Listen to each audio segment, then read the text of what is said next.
problem for a manometer.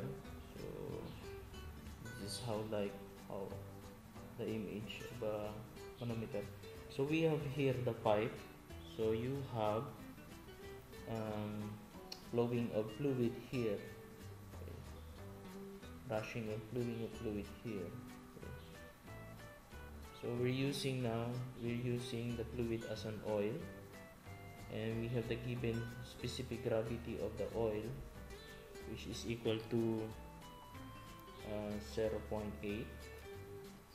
Now we have attached a YouTube manometer here, so you will notice the color of the oil is going up here, then it is being acted by an opposite fluid here by means of using the mercury. So the mercury, the force of the weight of the mercury balance the force that the pressure that is produced by the rushing flowing of oil here is being counterweight by the weight of the mercury. So we have here at point A, and we have now, I'm going to name this center line CL, that will be the point B. Then we have the given height of the mercury, which is 1 meter, starting from here going down here where the fluid of the oil meet. So they have separated, so since they have the different properties, they do not mix. So we have here, we're going to assume that the pressure at A is equal to the pressure at B. So I'm going to so we have here the forces that is acting here, the pressure that is being acted by the fluid at A is being counterbalanced by the fluid of the fluid of oil rushing through this pipe. Now so we start with the solution. So we're going to assume that the pressure at A is equal to the pressure at B.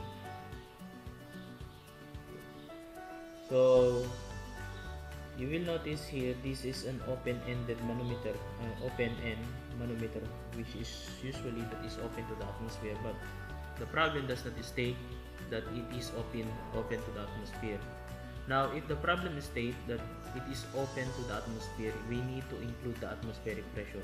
Since the problem does not state that it is open to the atmosphere, but you will see here it is open.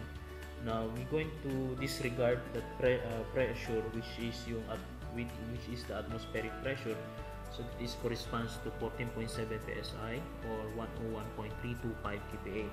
Now going back to the solutions, we have here pressure at A. So you will see we have here the depth of fluid of the mercury, which is 1 meter. So we can say that the density of the mercury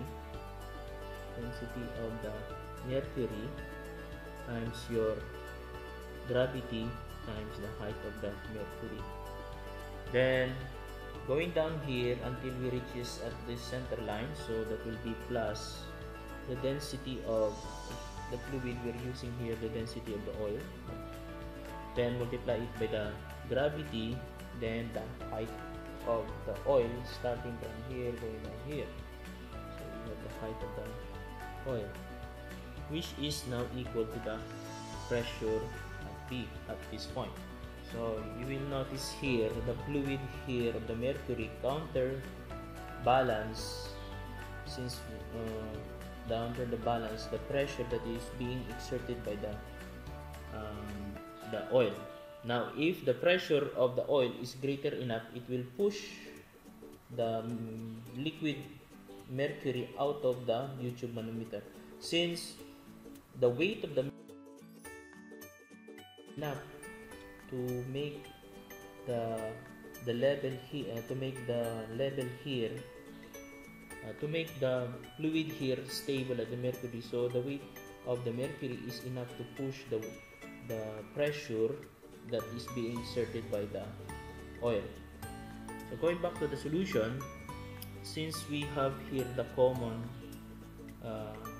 gravity, we have the common gravity, no? And we have that here. But specific gravity of the fluid is equal to the density of the fluid, which is also divided by the density of the water. So we can apply this to the mercury. So we have now the density of the mercury is equal to the specific gravity of the fluid, or let's say that is mercury. So let's change that one, that is mercury. So this is now the mercury. Then multiply it by the density of the water, which is the 1000 kilogram per cubic meter. So substituting that one to our equation, going down here, so we have the density of the mercury, specific gravity of the mercury, that will be multiplied the density of the water times the gravity. You have the height of the mercury, which is 1 meter, then plus the specific gravity of the oil, then we have the gravity, that will be density of the water, then we have here the gravity and the height of the oil. Okay. So this is equal to the pressure at B. So let's factor which is common. We have the density of the water here, and the gravity is multiplied by specific gravity of the mercury times the height of the mercury plus the specific gravity of your oil, then multiply the height of the oil, then is equal to the pressure at P. So let's substitute the values. We have density of water, that will be 1000 kilogram per cubic meter, then multiply it by 9.81 meter per second square, then this is multiplied by the specific gravity of mercury, which is we have this Sg of the mercury. So let's put here the Sg of the mercury is equal to 13.55. Okay, substitute that one, we have 13.55, then multiply by the height of the mercury, that will be 1 meter, then plus the specific gravity of the oil, that will be 0.8, then multiply by the height of the oil, so that will be 1.5 meter. To close this one, and we have negative pressure at B. So 1000 times the 9.81, that will be 9,810. So the units here, we have the kilogram meter second square, that will be Newton. Now this is cubic meter, so this is now the specific weight. Multiply it inside. So inside we have the value of this is 14.75. So we have the unit of meter here. That is equal to the pressure at P. So multiplying this one, so we have the pressure at B, that will be how much? This is 14,000. Sorry, not 14, but 144,697.5. So the unit will be, so you will notice here we have meter, so will be cancelled out. So what is left is squared. So the unit of the pressure is Pascal. So this is Newton per square meter, or let's say this is Pascal.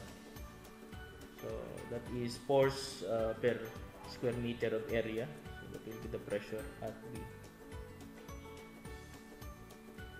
So take note of the units. So it is very important to check the solution. So I have here listed the the step-by-step solutions, and also I already used the units in order for us to guide the solution. Take note of always that the pressure, the unit of the pressure will always be force over the square area. So I have here the force, which is expressed in Newton. Then I have here the square meter, which is equivalent to the unit of an area. So let's have a quick overview of the solution. So starting from here, okay. So going down here, so it's not complicated. You just have to follow the solutions, and it will arrive at the right answer.